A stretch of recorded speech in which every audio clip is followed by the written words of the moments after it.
예를 들어서 이런 게 있는 거죠. 수영 어디 갔더니 여기는 수영 발차기 전문 학원, 네.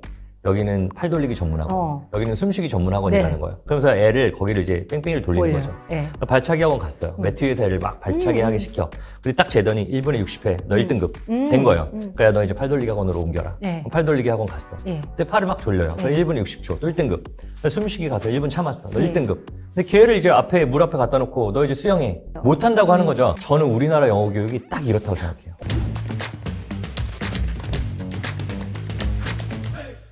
안녕하세요. 교육대기자TV 대기자 방종임입니다. AI가 이렇게 빨리 발전하는 시대에 영어 공부 과연 필요할까요? 오늘 시원하게 해결책 나눠드릴게요. 안녕하세요. 저는 에듀테크 기업 호드랩스를 창업해서 운영하고 있는 김민우 대표라고 합니다.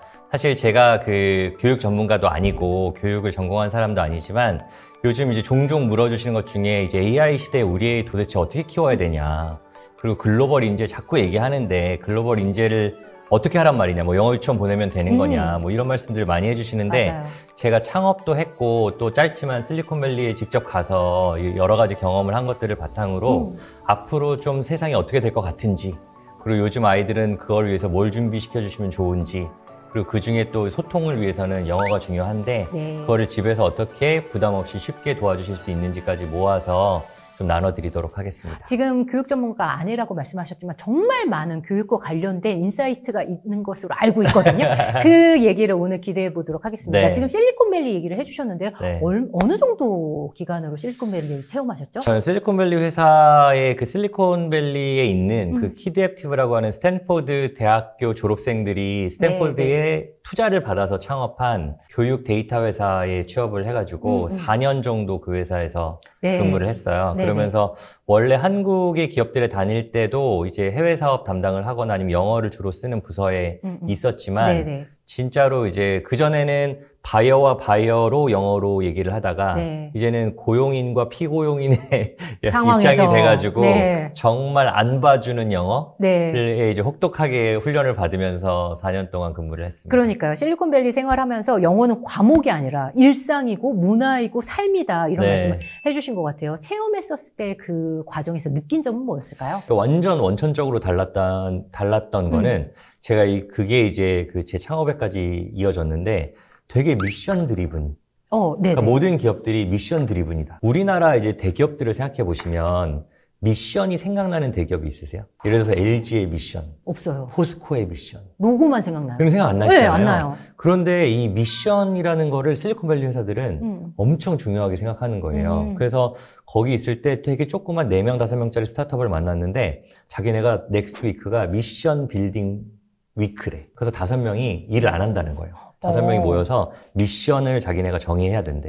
그래서 제가 야, 니네 지금 5명이면 빨리 그 POC 만들어가지고 샘플 만들어서 시장 반응 보고 돈 벌 준비 해야지. 무슨 5명짜리 회사가 미션이냐. 그랬더니 그 친구들이 하는 말이 야, 너 진짜 황당하다. 그래서 왜? 그랬더니 야, 우리는 지금 우리가 이 숙제를 하려면 애플, 페이스북, 구글에서 애들을 빼와야 돼. 근데 걔네를 우리가 어떻게 연봉으로 빼와? 걔네를 빼오게 할 수 있는 건 가슴 뛰는 미션밖에 없어요. 미션 자체가 회사의 경쟁력이라는 거예요. 실리콘밸리에서 가장 많이 쓰는 영어가 이제 What problem are you solving? 이런 거예요. 그러니까 너는 지금 무슨 문제를 풀려고 하는 거냐. 근데 이걸 회사에도 질문하거든요.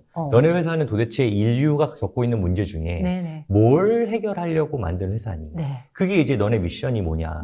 이 질문이잖아요. 근데 그거에 대해서 명확한 답을 가지고 있는 회사들은 실제로 인재들이 모인다는 거죠. 그러니까 평소에 동일한 문제의식을 갖고 있던 사람들은 내가 구글에 있었어요. 근데 구글은 이 미션, 나는 이게 문제라고 생각해. 근데 구글이 그 문제를 해결하는데 관심이 없는 거예요. 근데 어떤 스타트업이 나왔는데 자기가 평소에 고민하던 딱 그 문제를 관심 있어. 풀겠대. 그러면 과감하게 구글을 나와서 그런 회사에 조인한다는 거죠. 삶에 있어서의 그런 미션도 이런 미션이 중심이 되고 그 미션이 단단하면 삶에서 뭘 선택할 때도 그렇고 그다음에 내가 직장을 선택할 때도 그렇고 단단한 기준, 자기만의 원칙 이런 게 생기는 거를 제가 이제 실리콘밸리에서 완전히 확신을 얻었죠. 그리고 또 하나 제가 이제 추가해서 얘기하는 거는 이 미션과 꿈을 질문하는 사람만 찾아진다. 그 고민을 하고 있으면 어느 순간 딱 봤을 때 이건가 보네? 나는 이거였네. 그러니까 찾아지는데 그런 고민을 아예 안 하면 그런 것들이 이제 안 찾아지게 되는 거죠. 그래서 아드님한테 네. 창업계획서를 쓰라는 얘기를 많이 하시나 봐요. 그 얘기 좀 들려주세요. 어떻게 대표님은 자녀 교육을 하나, 제가 원칙이 이제 뭔가 궁금하거든요. 네, 얼마 전에 부모님들을 뵐 기회가 있었어요. 근데 부모님들 뵙고 제가 최근에 이제 본 다큐멘터리 중에 인재전쟁이라는 저희 채널에서 저희 리뷰했어요. 아, 맞아요. 네. 맞아요. 그 인재전쟁 보면서 저 너무 충격을 받아가지고. 저도요. 그게 1부 제목이 이제 공대에 미친 중국이고, 2부 제목이 의대에 미친 한국이었잖아요. 근데 그거를 보면서 제가 이제 그 AI 시대에 중국은 이미 그쪽으로 돌고 있고, 우리나라도 이제 AI 때문에 점프가 일어나기, 임계점을 돌파하기 직전이고, 네네. 이제 AI와 관련된 산업들이 너무너무 이제 우리 삶에 빠르게 깊이 임팩트 있게 들어올 거다 이런 얘기를 이제 쭉 드린 거예요. 네네. 그러면서 이제 그럼에도 불구하고 우리나라는 아직도 너무 이제 우리 아이들이 의사가 됐으면 좋겠다 이런 생각을 하시는 학부모님들이 너무 많다. 그리고 우리 사회가 그걸 좀 조장했다. 이런 얘기를 했더니 이제 그 부모님 중에 한 분이 저한테 대표님, 그럼 대표님은 아이 의대 가라고 안 하세요? 의대 간다고 하면은 반대하실 거예요? 이렇게 얘기를 하시는 거예요. 저는 아들이랑 이미 약속을 했다. 그래서 아들이랑 무슨 약속을 하셨냐? 그래서 저는 아들이 고등학교 졸업할 때까지 저한테 창업 계획서를 내기로 약속을 했다.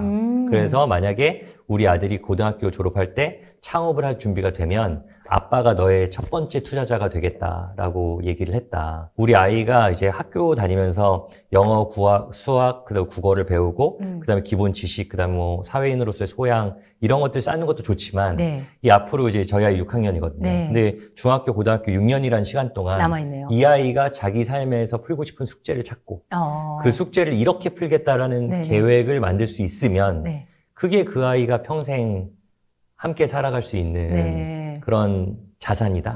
그런 생각을 하거든요. 그래서 저는 아이한테 너가 살면서 풀고 싶은 미션을 찾고 그리고 그거를 풀 수 있는 사람이 되면 네. 그게 뭔가 부모로서 너가 독립할 때까지 우리가 해줘야 할 미션. 숙제, 부모의 가장 큰 미션. 부모로서의 숙제, 미션이라고 생각한다. 네. 주말마다 이제 아이들이 제 이름이 마치 놀아줘인 것처럼 놀아줘 이러니까 사실 귀찮잖아요. 근데 귀찮은데 제가 그때 한 번 더 움직여야겠다 이 생각을 하려고 제가 이제 뭐라 그랬냐면은 위대한 교육은 부모가 대단한 거를 해줄 때가 아니고 귀찮음을 극복할 때 일어난다.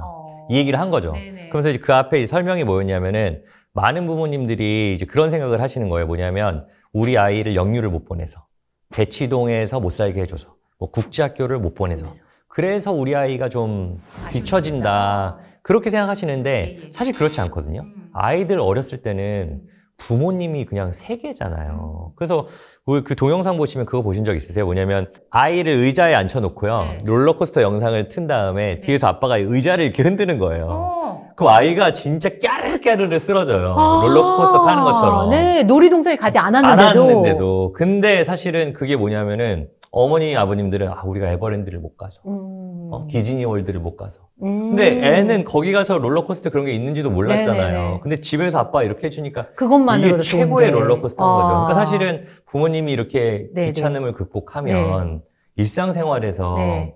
최고의 아빠, 최고의 엄마가 될 수 있는 있는데. 방법이 있거든요. 사실 영어 교육에서도 마찬가지인데. 그럼요. 영어 교육에서도 쉬운 방법, 영유를 보내면 해결되는데 네. 영유를 못 보낸다는 이유로 그냥 등한시하는 경우도 사실은 있잖아요. 그리고 영유 보내서 해결 안 돼요. 영어 교육기업 대표님이시니까 네, 그 얘기를 좀 들려주세요. 그러니까 이제 사소한 방법으로 어떻게 할 수 있는지. 영어에 대해서 네. 제가 저는 이제 영어를 강조하는 이유가 제가 이런 말씀 많이 드려요. 뭐냐면 수영을 예로 들어보면 수영을 예를 들어서 이런 게 있는 거죠. 수영 어디 갔더니 여기는 수영 발차기 전문 학원이에요. 네. 여기는 팔 돌리기 전문 학원, 여기는 숨쉬기 전문 학원이라는 네. 거예요. 그러면서 애를 거기를 이제 뺑뺑이를 돌리는 거죠. 네. 발차기 학원 갔어요. 매트 위에서 애를 막 발차기 하게 시켜. 근데 딱 재더니 1분에 60회, 너 1등급 된 거예요. 그러니까 너 이제 팔 돌리기 학원으로 옮겨라. 네. 팔 돌리기 학원 갔어. 네. 근데 팔을 막 돌려요. 너 네. 1분에 60초, 너 1등급. 너 숨쉬기 가서 1분 참았어. 너 네. 1등급.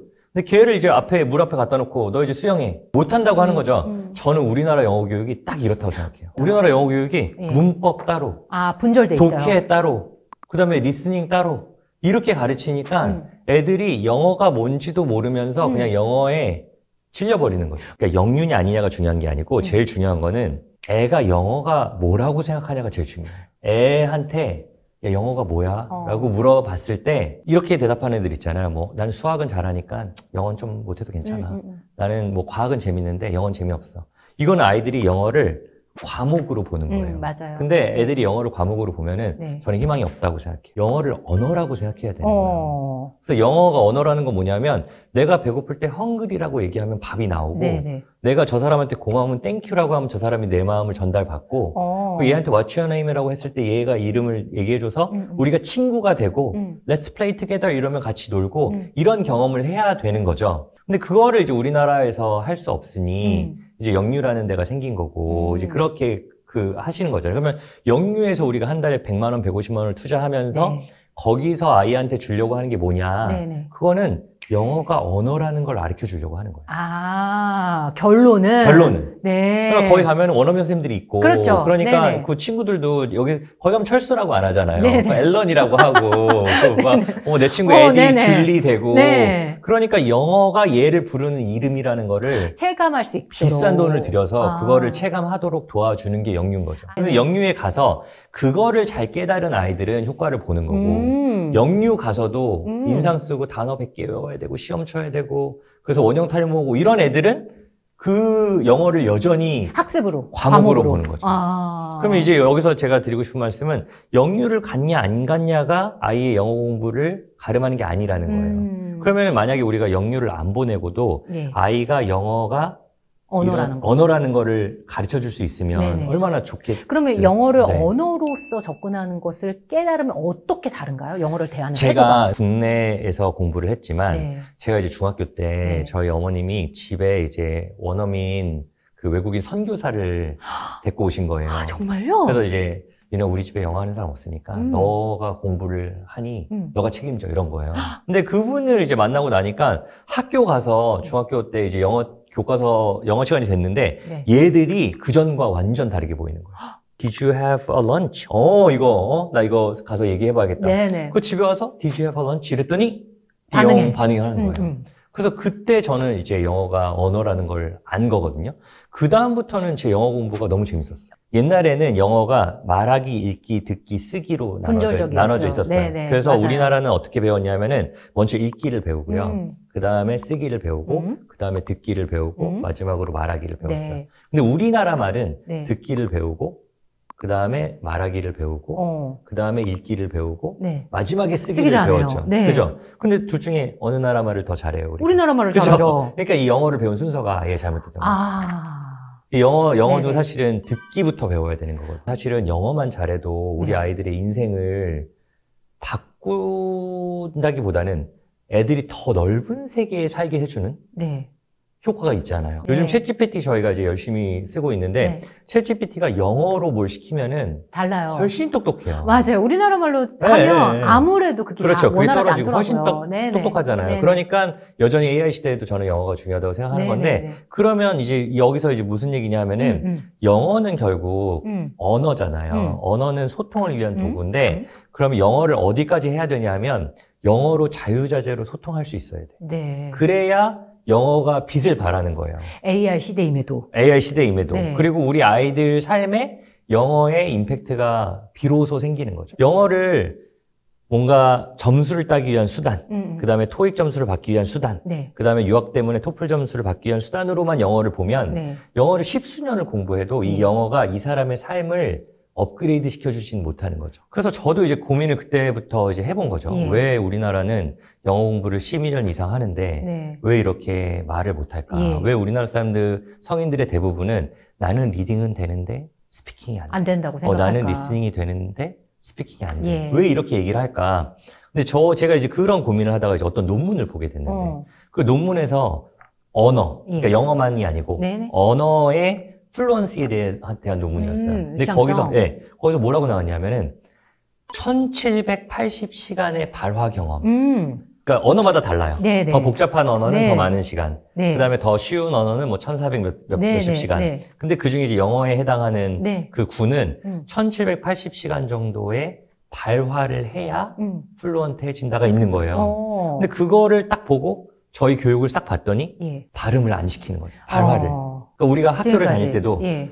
영어로 크게 소리 내서 읽는 경험을 없어요. 안 하는 거예요. 예. 그러니까 다 눈으로 보고, 네. 그다음에 뜻으로 쓰고, 네. 그 머리로 이해하고, 예, 예. 근데 발화를 안 해야 해야 된다. 거예요. 우리나라 학원들을 봐도 1780시간을 떠들게 해주는 학원이 없는 거예요. 그러니까 예를 들어서 원어민, 발화가 가능한 원어민이 있어도 한 반에 10명, 15명인데 원어민 한 명이 50분 수업하니까 나누면 5분 하죠, 10분이잖아요. 예. 근데 그거를 1년 내내 한다고 해도 네. 몇 시간 안 되는 거예요. 네. 근데 1780시간은 매일 1시간씩 얘기해도 4년 걸리거든요.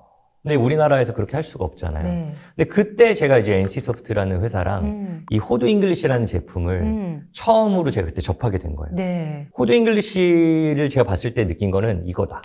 왜 그랬냐면 얘는 영어로 말을 안 하면 네. 진행이 안 돼요. 네. 그래서 애들이 게임을 하려면 영어를 할 수밖에 없어. 영어 교육에서의 발화의 놓친 점, 발화의 아쉬운 점이 이렇게 크구나라는 맞아요. 부분을 생각하셨기 때문에 호두 잉글리시로 연결됐던 맞아요. 거죠. 그래서 우리가 읽기, 듣기, 쓰기, 말하기를 보면요. 읽기는 혼자 공부할 게 되게 많아요. 아, 그렇죠. 혼자 듣기도 가능하죠. 되게 네, 많아요. 네, 네. 쓰기도 되게 네, 많아요.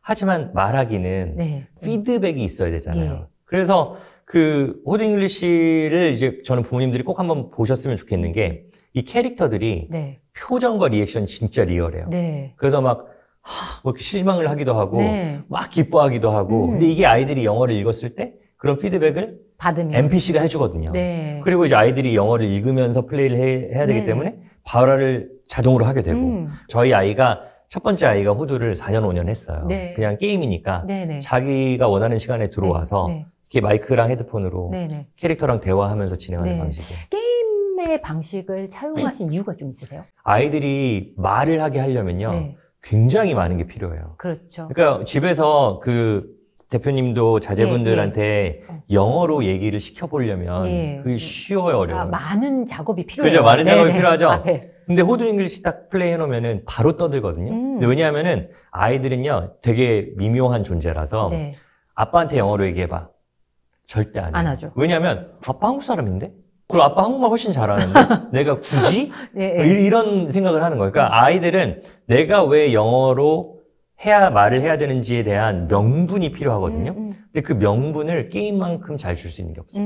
그러니까 아이들이 자연스럽게 영어로 발화하는 경험을 하게 되는 거죠. 제가 이제 어머님들한테 네. 학원 선택을 할 때도 네네. 그거를 꼭 보시라고 말씀드려요. 네. 영어를 가르치실 거면 이 학원에서 우리 아이한테 제공하는 발화의 발화가. 양이 예. 얼마나 되느냐. 받을 수 말을 하게 하는데 돈이 많이 들어요. 아. 원어민이 있어야 되잖아요. 그거 인건비 자체가 높아야 되고 네네. 화상 영어도 있고 있네요. 네, 네. 전화 영어도 네, 있고 네. 이런 것들이 있지만 네네. 여전히 이런 것들이 예. 사람 디펜던트 하잖아요. 네. 사람에 의존적이잖아요. 아. 그래서 비싸요.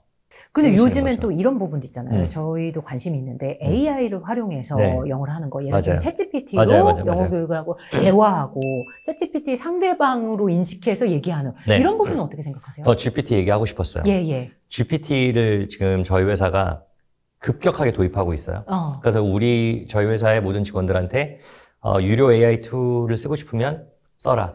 회사가 지원을 지원하겠다. 하겠다. 이렇게 했는데 이게 GPT를 어떤 사람은요 너무 잘 쓰고 맞아. 어떤 사람은 못 쓰는 거예요. 네네. 근데 GPT의 제약이 뭐냐면은 이게 먼저 리드해 주진 않잖아요. 예, 제가 질문해야 질문해야죠. 답하죠. 그렇죠. 예. 그럼 질문을 할 수 있는 지적 수준이 있어야 되잖아요. 맞아요. 네, 장벽이 있네요. 그럼요. 그러니까 아. 예를 들어서 뭐 이제 기자님이나 네. 이제 뭐 저나 이런 사람들은 저희 같은 거 없어도 GPT랑 자유대화하면 되죠. 예, 할 말이 많아요. 네, 근데 사실 우리 아이들은 아. 선생님이 유도해도 네, 될까 예스, 말까. 노밖에 안 하잖아요. 이제 요즘은 또 이제 GPT를 이용해서 그런 것들을 프롬프트로 맞아요. 설계해서 맞아요. 나오는 서비스들도 있더라고요. 네네. 근데 이제 그런 것들은 뭔가 이제 자유대화, 네. 그 다음에 이런 것들이 되는 사람들한테 되게 추천할 만한 옵션이고, 저희는 일단 아이들이 대화를 이끌어 나가거나 논리적 사고를 하거나 이런 것보다는 네.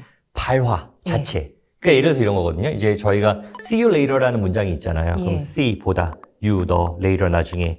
이렇게 해서 나중에 보자. 이렇게 외우는 거 하고 네네. 우리가 see you later 이렇게 한번 얘기해보면 네. 이게 강화가 될 그렇죠. 거잖아요. 네네. 저희는 이제 그런 밸류를 제공하는 서비스인 거죠. 아. 요즘은 디지털 세상이고 GPT, 호드 잉글리시, 그다음에 뭐 전화 영어, 그다음에 앱들도 엄청 많이 나왔잖아요. 네. 그러니까 사실은 부모님이 관심을 가지고 조금 서치를 하시면 네. 요즘은 해외에 안 보내도 네. 그렇게 대체할 수 있는 서비스들이 있다. 상당히 많다. 제가 그래서 부모님들한테 일례로 아이들이랑 뭘 해보라고 말씀드리냐면 구글에 가서요. 보잉 같은 단어를 한글로 검색해 보는 거예요. 한 80만 가지 정도의 네. 그 결과가 나와요. 네네. 근데 그걸 영어로 치면요. 예. 1억 1000만 개의 결과가 나와요. 예. 오늘 지금 해보면 좋을 것 같아요. 그렇죠. 결국은 보잉이라는 단어를 한글로만 접근하는 아이가 접근할 수 있는 정보의 사이즈, 그 다음에 영어로 그걸 할 수 있는 아이가 네. 접근할 수 있는 사이즈가 네네. 완전 다른 거고, 네. 그거를 우리가 한 단계 높여서 생각해 보면, 네. 그게 이 아이들이 취직할 수 있는 회사의 숫자, 이 아이들이 볼 수 있는 자료의 사이즈잖아요. 네. 그래서 저는 언어를 가르쳐 준다는 거는 아이들한테 더 넓은 세계를 선물하는 거다. 저도 공감이 많이 되는 말씀이고, 네. 특히 저는 AI 시대에 더 그렇다고 맞아요. 생각을 하는 사람이어서 맞아요. 오늘 말씀이 많이 공감이 됐습니다. 네. 오늘 대표님 모시고요. 저희가 처음 모셨기 때문에 네. 이벤트를 좀 준비하려고 해요. 그래서 네. 관련된 이벤트에 대한 소식은요, 고정 댓글을 통해서 확인하시면 좋겠습니다. 네. 함께해 주셔서 감사합니다. 네, 감사합니다. 대기자 TV